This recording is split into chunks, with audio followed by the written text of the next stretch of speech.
Hello everyone, welcome to knowledge plus. इस video में आज हम लोग 12 जून 2020 के करंट अफेयर को देखने जा रहे हैं, जो कि बेस्ट होगा डिफरेंट न्यूज़पेपर से। तो आइए शुरू करते हैं आज का वीडियो। तो सबसे पहला न्यूज़ यहाँ पे कि slum population most at risk says ICMR. तो आईसीएमआर के द्वारा कहना है कि स्लम पॉपुलेशन सबसे ज़्यादा रिस्क है कोविड-19 के प्रति। तो हम लोग आईसीएमआर के बारे में जान लेते हैं। आईसीएमआर का स्थापना हुआ था 1911 में, 1911 में इसका स्थापना हुआ था, लेकिन उस समय इसका नाम था IRFA, Indian research fund association. ठीक है, तो इसका स्थापना हुआ था 1911 में, लेकिन नाम उस समय इसका था IRFA, Indian research fund association. 1912 में इसका नाम बदल के किया गया ICMR। ये मेनली काम कहाँ करता है? तो बायोमेडिकल रिसर्च में डील करता है, बायोमेडिकल रिसर्च में डील करता है। और ये आता है कौन से मिनिस्ट्री के अंदर? तो ministry of health and family welfare के अंदर आता है, ministry of health and family welfare के अंदर आता है। ये था ICMR के बारे में। नेक्स्ट यहाँ पे है कि IIT Madras top institute government ranking. तो गवर्नमेंट के द्वारा भी एक रैंकिंग जारी किया गया है। जैसे कल हम लोग पढ़े थे QS रैंकिंग, जो इंटरनेशनल रैंकिंग होता है ना, QS के द्वारा रैंकिंग जारी किया जाता है। तो गवर्नमेंट के द्वारा रैंकिंग जारी किया गया है, जिसमें इसको इस लिस्ट का नाम है national institutional ranking framework NIRF। इसमें सबसे दिखाया गया कि IIT मद्रास सबसे ज़्यादा फर्स्ट स्टेप पे है ना। उसके बाद IISc कर्नाटका में Bangalore, IISc Indian institute of science जो है, इंडियन इंस्टीट्यूट ऑफ साइंस, ये बेंगलोर दूसरे नंबर पे, IIT दिल्ली तीसरे पे, IIT बॉम्बे चौथे पे। यानी IIT के लिस्ट में देखा जाए तो IIT मद्रास सबसे टॉप पे आप देख सकते हैं। उसके बाद फिर JNU की बात किया जाए तो 8वें नंबर पे आता है देश में, और BHU जो है 10वें नंबर पे आ रहा है। IIT रुड़की जो उत्तराखंड में है 9वें नंबर पे। तो इस तरीके से आप देख सकते हैं कौन किस मतलब कौन कहाँ पे है। ठीक है, तो गवर्नमेंट का रैंकिंग है, मतलब कि इंडिया का रैंकिंग है, इसमें सिर्फ इंडिया इंस्टीट्यूशन का लिखा गया। नेक्स्ट यहाँ पे NHRC टीम इंस्पेक्ट लोकनायक। तो लोकनायक हॉस्पिटल जो है उसको भी इंस्पेक्शन किया गया NHRC टीम के द्वारा। NHRC national human right commission के टीम के द्वारा उसको इंस्पेक्शन किया गया है। तो हम लोग NHRC के बारे में देख लेते हैं। इसका स्थापना हुआ था 1993 में, एक स्टेचुटरी बॉडी है। 12 अक्टूबर है ना, NHRC को 12 अक्टूबर 1993 को स्थापना किया गया था, इसलिए 12 अक्टूबर को नेशनल ह्यूमन राइट डे भी मनाया जाता है। तो 12 अक्टूबर 1993 में इसका स्थापना हुआ था। इसका एक्ट का नाम था protection of human right act. एक स्टेचुटरी बॉडी है। इसके अध्यक्ष जो होते हैं प्रेसिडेंट ऑफ इंडिया के द्वारा अपॉइंट किए जाते हैं, प्रेसिडेंट ऑफ इंडिया के द्वारा अपॉइंट किए जाते हैं। ठीक है, और प्रेसिडेंट ऑफ इंडिया किसको अपॉइंट करेंगे? तो एक 6 आदमी का कमेटी होता है। कौन कौन होता है? PM होते हैं, उसमें होम मिनिस्टर होते हैं, फिर उसके बाद फिर लोकसभा में जो विपक्ष के नेता होते हैं, राज्यसभा में जो विपक्ष के नेता होते हैं, फिर लोकसभा के स्पीकर और राज्यसभा के डिप्टी चेयरमैन है ना, राज्यसभा के डिप्टी चेयरमैन। ये 6 आदमी मिलकर के कौन कौन? तो प्रधानमंत्री, गृह मंत्री, लोकसभा विपक्ष के नेता, राज्यसभा विपक्ष के नेता, speaker of Lok Sabha and deputy chairman of Rajya Sabha. ये 6 आदमी मिलकर मतलब एक नाम नॉमिनेट करते हैं, प्रेसिडेंट को बताते हैं कि आप इनको जो है NHRC के अध्यक्ष बना दीजिए। फिर बाद में NHRC के अध्यक्ष उनको बना दिया जाता। पहले क्या कंडीशन था कि NHRC के अध्यक्ष सिर्फ रिटायर्ड CJI होते थे, है ना, रिटायर्ड CJI ही NHRC के अध्यक्ष बन सकते थे। लेकिन अब संशोधन करके बता दिया कोई भी जस्टिस, है ना, सुप्रीम कोर्ट के जस्टिस होना चाहिए, कोई भी जस्टिस होना चाहिए, CJI मतलब CJI नहीं हुआ भी हो तो कोई दिक्कत नहीं है, NHRC का अध्यक्ष बन सकते हैं। पहले CJI के अलावा मतलब NHRC के अध्यक्ष के अलावा 2 जुडिशियल मेंबर होते थे, अब 3 जुडिशियल मेंबर कर दिया गया, जिसमें एक मेंबर को वीमेन होना अनिवार्य है, ऐसा कर दिया गया। उसके अलावा फिर और भी इसमें कई संशोधन किया गया। जैसे पहले 4 कमीशन था, 4 कमीशन के जो अध्यक्ष होते थे इसके मेंबर बन जाते थे। 4 कमीशन कौन कौन था? Minorities commission, SC commission, ST commission और वीमेन कमीशन। ये 4 कमीशन के अध्यक्ष जो है इसके मेंबर बन जाते थे। लेकिन अब 3 कमीशन और जोड़ दिया गया, एक है बैकवर्ड कमीशन, एक है पब्लिक विद डिसेबिलिटीज, और एक है चाइल्ड राइट कमीशन, है ना, protection of child right commission. तो तीनों को मतलब कि अब 7 मेंबर अब हो गए हैं इसमें, है ना, 7 ऐसा बॉडी है जिसके अध्यक्ष इसके मेंबर बन जाते हैं। तो ये था इसके बारे में। पहले जो टेन्यूर हुआ करता था जज का 5-70 था, है ना, मतलब 5 साल टेन्यूर और मैक्सिमम 70 साल तक रह सकते हैं। अब उसको 3-70 कर दिया गया है। पहले रीअपॉइंटमेंट नहीं होता था, अब रीअपॉइंटमेंट हो सकता है। ठीक है, तो ये था इसके बारे में, NHRC के बारे में। नेक्स्ट न्यूज हम लोग देखते हैं। नेक्स्ट यहाँ पे जैसा कि आप पिक्चर में देख सकते हैं कि children attempt to drive away swarm flying locust over field in Prayagraj on Thursday. तो जैसा कि एज यूजुअल देखा जा रहा है कि हम लोग को एक आदत सी हो गई कि कोई भी यदि आपदा आता है, कोई भी डिजास्टर आता है, तो हम लोग उसको मजाक में लेते हैं, है ना, हम लोग उसके साथ खेलने लगते हैं, खिलवाड़ करने लगते हैं। इसी तरीके कुछ कोविड-19 के साथ कर रहे थे होली के समय।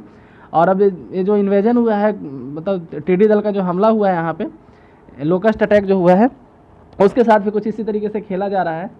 ठीक है, तो ये बस एक पिक्चर था। हम लोग यहाँ पे देख लेते हैं स्वार्म मतलब लोकस्ट अटैक के बारे में। लोकस्ट क्या होते थे? शॉर्ट हॉर्न ग्रासहोपर होते हैं। ग्रासहोपर होते हैं जो नॉर्मली हम लोग देखते हैं अपने मतलब के आसपास के इलाके में, उनमें छोटा छोटा ऐसा सींग निकल जाता है, तो फिर लोकस्ट बन जाते हैं। ठीक है, लोकस्ट मेनली 3 तरह के होते हैं, एक होते हैं माइग्रेटरी लोकस्ट, डेजर्ट लोकस्ट और एक होता है रेड लोकस्ट। तो हमारे यहाँ जो लोकस्ट अटैक होता है अधिकांशतः ये डेजर्ट लोकस्ट के होते हैं। ठीक है, ये डेजर्ट लोकस्ट के होते हैं। ये कहाँ से आते हैं? तो जो हॉर्न ऑफ अफ्रीका वाला कंट्री है, इसमें 4 देश आते हैं, सीड, सोमालिया, इथोपिया, इरिटेरिया और डिजुबाती। ये चारों देश से मतलब कि मेनली यहीं से आते हैं, उनको ब्रीडिंग ग्राउंड मेनली वहीं पे है। और ग्रीनरी की तरफ बढ़ते हैं, मतलब जहाँ भी इनको हरा भरा दिखता है वहाँ बढ़ते हैं। तो नॉर्मली पहले जो लोकस्ट अटैक अक्टूबर के आसपास होता था, लेकिन इस बार पहले हो गया। इसका रीज़न क्या है कि उस एरिया में अभी काफ़ी ज़्यादा पानी आ गया था, मतलब कि सुनामी आने के कारण, सुनामी या फिर साइक्लोन ये सब आया था, काफ़ी ज़्यादा उधर बारिश हुआ था। रेगिस्तान में डेजर्ट एक कम्प्लीट तालाब बन चुका था अभी उस समय, तो इनको ब्रीडिंग ग्राउंड काफ़ी अच्छा मिल गया, जिसके कारण इसका पॉपुलेशन बढ़ गया और फिर वहाँ से ग्रीनरी की तरफ बढ़े। एक दिन में लगभग 150 किलोमीटर के आसपास उड़ जाते हैं, एक दिन में 150 किलोमीटर के लगभग उड़ जाते हैं। ठीक है, नेक्स्ट यहाँ पे women have indefeasible claim to natural guardianship of child. तो एक बॉम्बे हाईकोर्ट के द्वारा एक डिसीजन दिया गया है कि कोई भी महिला का मतलब कि प्रथम अधिकार बनता है बच्चे के नेचुरल गार्जियनशिप पे, यदि उसके फादर और मदर के बीच में डाइवोर्स होता है, ठीक है, तो महिला का जो है मतलब कि नेचुरल गार्जियनशिप है, पहला क्लेम उसी का बनता है। ऐसा दिया गया है, बॉम्बे हाईकोर्ट के द्वारा डिसीजन दिया गया है। ठीक है, और जो भी है, हालांकि कॉन्स्टिट्यूशन के अकॉर्डिंग तो बताया गया कि हर कोई इक्वल है, तो फिर यहाँ पे महिला को जो है नेचुरल गार्जियनशिप देना, मतलब कि बताना ऐसा कि उनका पहला क्लेम उनका हो सकता है, ये तो मेरे हिसाब से गलत है, लेकिन हाईकोर्ट का डिसीजन है, तो बस इसमें बस यही बताना था। नेक्स्ट यहाँ पे time to make bold decision same Modi. तो मोदी जी यहाँ पे एक बात कहाँ पे बोले कि बोल्ड डिसीजन लेने का समय आ गया है, ये तो हमेशा यही बोलते रहते हैं। तो इन बोले थे कहाँ पे, तो एक कल मीटिंग हो रहा था इंडियन चैम्बर ऑफ कॉमर्स का। ठीक है, कल यदि 11-12 बजे आप न्यूज़ सुन रहे होंगे, न्यूज़ चैनल देखे होंगे, तो हर जगह इनका यही भाषण चल रहा था इंडियन चैम्बर ऑफ कॉमर्स पे। तो इंडियन चैम्बर ऑफ कॉमर्स, इसको शॉर्ट में ICC बोला जाता है, इसको क्रिकेट वाले से नहीं, मतलब इंडियन इंटरनेशनल क्रिकेट काउंसिल से कंफ्यूज मत कर लीजिएगा। तो ICC का स्थापना कब हुआ था उसके बारे में हम लोग देखते हैं। ICC के बारे में तो 1925 में इसका स्थापना किया गया था। नाम से जैसा कि पता चल रहा है कि बहुत सारी इंडस्ट्रियलिस्ट का एक ग्रुप होगा, है ना, इंडियन चैम्बर ऑफ कॉमर्स, मतलब कि कुछ इंडस्ट्रियलिस्ट का एक ग्रुप है। इसको स्थापना किया गया था GD बिरला के द्वारा, है ना, GD बिरला के द्वारा इसका स्थापना किया गया था और 1925 में किया गया था। हेडक्वार्टर इसका कोलकाता में, और ये मेनली बिजनेस से तो डील करता ही है, लेकिन इसका जो मेन फोकस एरिया ईस्टर्न और नॉर्थ ईस्ट एरिया है ना, ईस्ट इंडिया और नॉर्थ ईस्ट इंडिया में ज़्यादा फोकस करता है। तो इसी का कल 95 सेशन चल रहा था, 95वां स्थापना दिवस इसका था। ठीक है, इसी के मौके पे बोल रहे थे कि मतलब कि बोल्ड स्टेप लेने का समय आ गया है, बोल्ड डिसीजन लेने का। ठीक है, और यहाँ पे वही आत्मनिर्भर भारत के बारे में बात किया, फिर क्या क्या भी हो रहा है, जैसे डिजीज है, डिजास्टर काफ़ी ज़्यादा, लोकस्ट अटैक है, hello storm, oil well fire, है ना, कुआं में भी आग लगा हुआ है गुवाहाटी में, तेल के कुआं में, अर्थक्वेक आ रहा है, साइक्लोन आ रहा है, मतलब कि सारा आफत एक ही साथ आ रहा है। नेक्स्ट है India retreats civilisation and cultural ties with Nepal. तो नेपाल को ये बताया गया इंडिया के द्वारा, मतलब नेपाल जो भूल गया था कि हमारा क्या क्या इंडिया के साथ किस तरीके का रिलेशन है, मिनिस्ट्री ऑफ एक्सटर्नल अफेयर्स उसको याद दिलाने का काम किया है कि देखो हम तुम्हारे लिए क्या क्या किए हैं, तुम क्या कर रहा है अभी, है ना।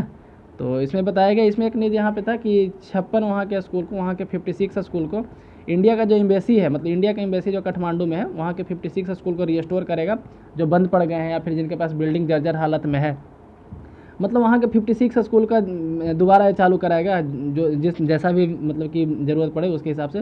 तो इंडिया के द्वारा कल एक डिसीजन लिया गया ताकि नेपाल थोड़ा शांत हो जाए, है ना। नेक्स्ट यहाँ पे ग्रुप टॉर्चेज दलित हट्स इन जौनपुर, योगी ऑर्डर NSA। तो NSA लगाने के लिए बोला गया है योगी जी के द्वारा, कुछ लोगों को छेड़ा गया है वहाँ पे, है ना। तो हम लोग NSA के बारे में पढ़ लेते हैं, NSA क्यों लगाया जाता है। तो NSA सबसे पहली बार लगाया गया था, NSA के एक एक्ट के तहत लगाया था। NSA एक्ट है 1980 का। ठीक है, NSA यानी कि राष्ट्रीय नेशनल सिक्योरिटी एक्ट, नेशनल राष्ट्रीय, इसको हिंदी में बोलते हैं राष्ट्रीय सुरक्षा कानून। आप न्यूज़ में कभी कभी रासुका वर्ड सुनते होंगे, न्यूज़ मतलब कि जैसे जो हिंदी न्यूज़ पे हैं उसमें उसके ऊपर रासुका लगाया, तो रासुका का मतलब ये NSA होता है, राष्ट्रीय सुरक्षा कानून, नेशनल सिक्योरिटी एक्ट 1980 का एक्ट है। और 23 सितंबर 1980 को इसको पास किया गया था, है ना। ये फोर्स में कब से, 23 सितंबर 1980 से फोर्स में है। और इसके तहत क्या है कि आप किसी को बिना बताए, मतलब कि बिना उसको कोर्ट में पेश किए 12 महीने तक जेल में रख सकते हैं, मतलब 1 साल तक आप बिना कोर्ट में पेश किए जेल में रख सकते हैं। और जैसे अब नॉर्मल केस में क्या होता है कि उसको 5 मतलब कि जब ही जैसे ही अरेस्ट किया जाता है तो उसको बता दिया जाता है कि आपको क्यों अरेस्ट किया जा रहा है ना, अरेस्ट करते समय उसको ग्राउंड बताना है। लेकिन इसमें क्या है कि 5 दिन तक आप बिना बताए किसी को अरेस्ट में रख सकते हैं, मतलब उसको ग्राउंड मतलब बता भी नहीं सकते हम आपको क्यों अरेस्ट किए हैं 5 दिन तक। और स्पेशल सिचुएशन में 10 से 12 दिन तक इसको बढ़ाया जा सकता है, मतलब मैक्सिमम 12 दिन तक अभी यदि गवर्नमेंट चाहे कि हम इसको बिना बताए रख सकते हैं, तो मतलब कि इसको बिना चार्ज बताए, मतलब जिस आदमी को अरेस्ट किया गया उसको बताया भी नहीं जाएगा कि आपको क्यों अरेस्ट किया गया, है ना। इसके तहत ये भी है कि एडवोकेट का सुविधा नहीं दिया जाता। नॉर्मली कोई भी कितना बड़ा भी एक्यूज होता है, मतलब मर्डर का भी एक्यूज होता है, तो उसको दिया जाता है एडवोकेट, है ना, कि आपको एक वकील के द्वारा पैरवी किया जाएगा कोर्ट में, लेकिन कोर्ट में इसको वकील नहीं दिया जाता है, ना सरकारी ना प्राइवेट, ना खुद रखने दिया जाता है। ठीक है, तो ये था NSA के बारे में, तो याद रखिए 1980 का एक्ट है। Next, India removes export ban on HCQ hydroxy chloroquine पे जो एक्सपोर्ट बैन लगा हुआ था, है ना, उसको रिमूव कर दिया गया इंडिया के द्वारा। हालांकि ये रिमूव तो बहुत पहले ही हो गया था, लेकिन और ज़्यादा रिमूव किया, कारण मतलब पहले बोल दिया कि 0% एक्सपोर्ट होगा, मतलब एक भी एक्सपोर्ट नहीं होगा, फिर कुछ बढ़ाया गया, है ना। हालांकि इंडिया कई देशों को इसको भेजा गया था। ये एंटी मलेरिया ड्रग है, याद रखिएगा, एंटी मलेरिया ड्रग है ना, मतलब इसे मतलब कि मलेरिया का विरोधी ये ड्रग है।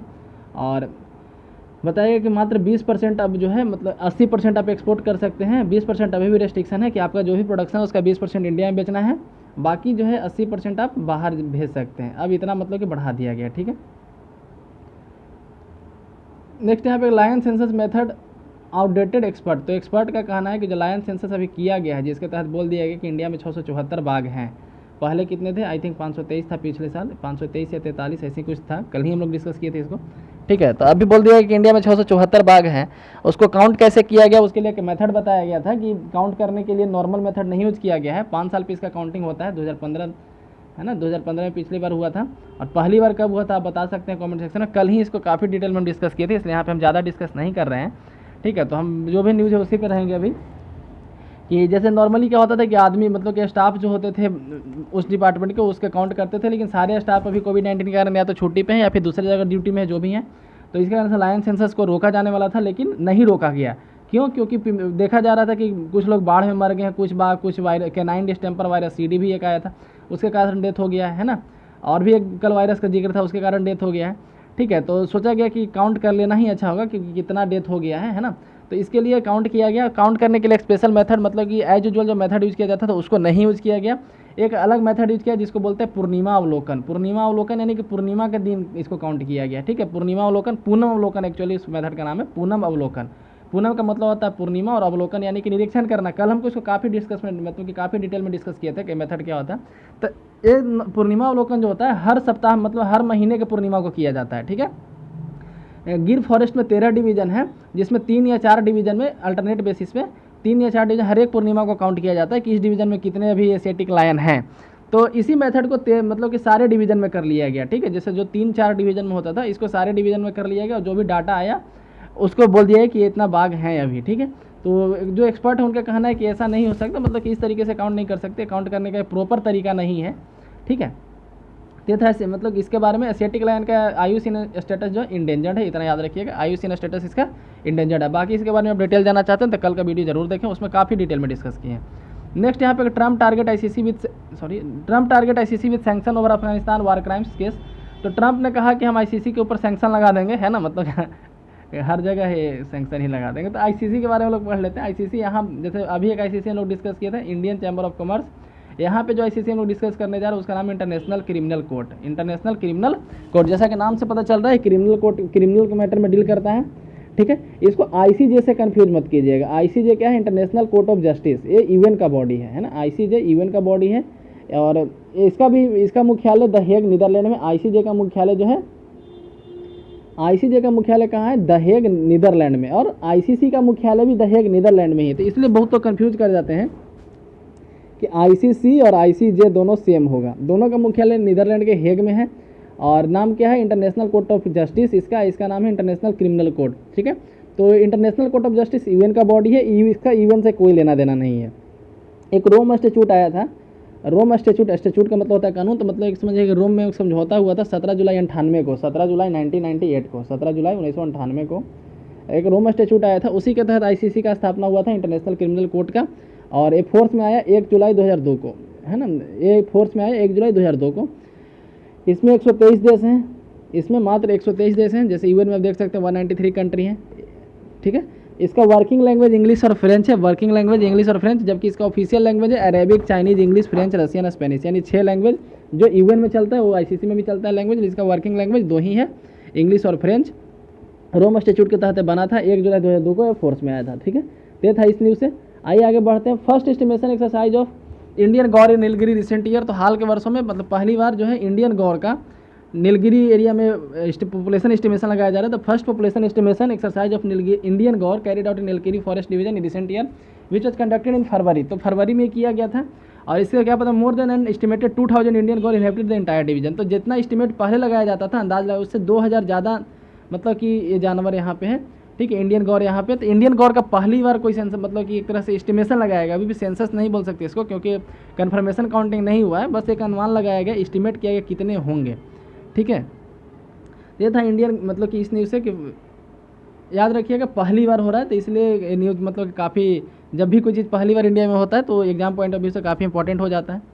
नेक्स्ट यहाँ पे कोयम्बटूर नाउ कोयम्पथूर, ठीक है, तो कोयम्बटूर का नाम चेंज कर कोयम्पथूर किया जा रहा है। बहुत सारे सिटी का नाम बदला जा रहा है, तमिल नेम। तो जो जैसे यूपी में देखा जा रहा था कुछ दिन पहले, तो लोग विरोध कर रहे थे, और जो लोग विरोध कर रहे थे वो अभी अपने घर में ही कर रहे हैं, है ना। तो मतलब कि ये पॉलिटिक्स है और कुछ नहीं, मतलब कि दूसरा करे तो फिर ख़राब है, हम करें तो बड़ा बढ़िया है। लेकिन हम पर्सनली यदि हमसे देखा जाए तो हम नाम बदलने के सिस्टम में सपोर्ट करते हैं, मतलब कि हम इसके फेवर में, कोई भी करे, मतलब कि या तो ए पार्टी करे या फिर बी पार्टी करे, जो भी पुराना नाम है वो रिस्टोर होना चाहिए, है ना। क्योंकि बहुत सारे नाम या तो मुस्लिम जो इन्वेडर्स थे हमारे यहाँ, ठीक है, जैसे मुगल इन्वेडर्स हो गए, और भी जो तुर्क से आए थे या फिर दिल्ली सल्तनत के जो भी इन्वेडर्स थे उनके द्वारा नाम बदला गया है, या फिर बाद में जो अंग्रेज आए लूटने के लिए उनके द्वारा नाम बदला गया है, ठीक है। तो जो भी पुराना नाम है, जो यहाँ का ट्रेडिशनल नाम है, वो रिस्टोर होना ही चाहिए, चाहे कोई करे, ए पार्टी करे या बी पार्टी करे, हम दोनों के फेवर में, और हर किसी को दोनों को सपोर्ट करना चाहिए, ठीक है। ऐसा नहीं है कि यदि ए कर रहा है तो बी कहेगा कि नहीं ये गलत है, बी कर रहा है तो ए कहेगा कि नहीं ये गलत है। जैसे इलाहाबाद का प्रयागराज किया गया था तो कई लोगों को खुजली हो रहा था, तो जैसे यहाँ पे कोयम्बटूर को कोयम्पथूर किया जा रहा है। बस ये तो एक बानगी है, आप यहाँ पूरे न्यूज़ में पढ़िए, 1000 नाम चेंज किया जा रहा है, मतलब लगभग 1000 सिटी का नाम चेंज किया जा रहा है तमिलनाडु में। 1018 सिटी का जो है नाम अभी कंसिडर किया गया है, मतलब कि मोर देन 1000 नाम जो है यहाँ पे चेंज होने वाला है बहुत जल्दी, ठीक है। जैसे कोयम्बटूर को कोयम्पथूर किया जा रहा है, तो जो भी तमिल लैंग्वेज में नाम है, मतलब कि उसका जो तमिल प्रोनाउंसिएशन है उसके साथ उसको रखा जा रहा है। जैसे आपको एग्जांपल देते हैं, यूपी का एक शहर है कानपुर, अभी उसको कानपुर के नाम से जानते हैं, इसका नाम कई बार चेंज हुआ है, इसका ओरिजिनल नाम है कान्हापुर, ठीक है। कान्हा मतलब कि भगवान कृष्ण के नाम पे इसका नाम है कान्हापुर। कान्हापुर को कई बार नाम चेंज किया गया।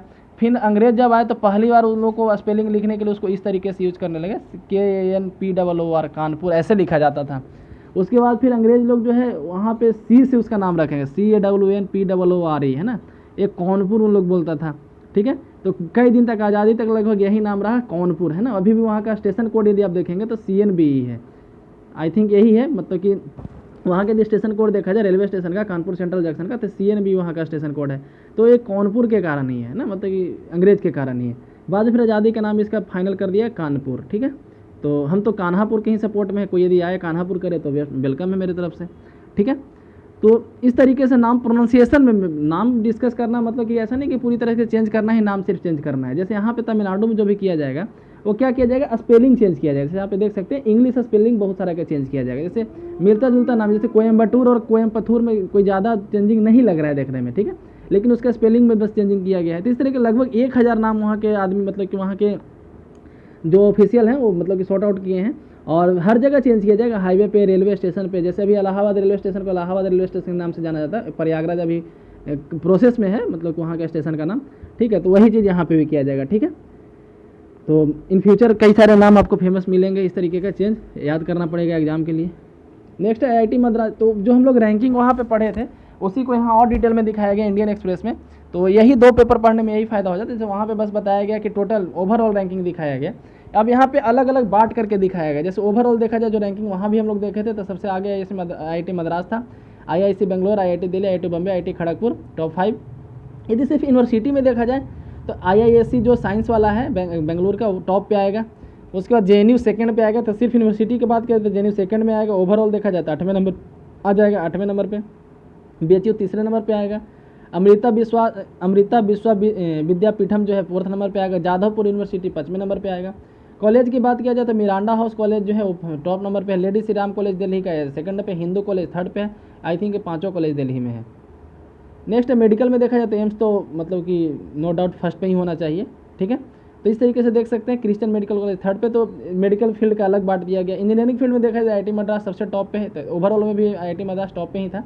IIT दिल्ली सेकंड पे है। बॉम्बे 3rd पे है। कानपुर 4th पे है ना। अभी जो कानपुर का PU वाला स्पेलिंग है, ठीक है।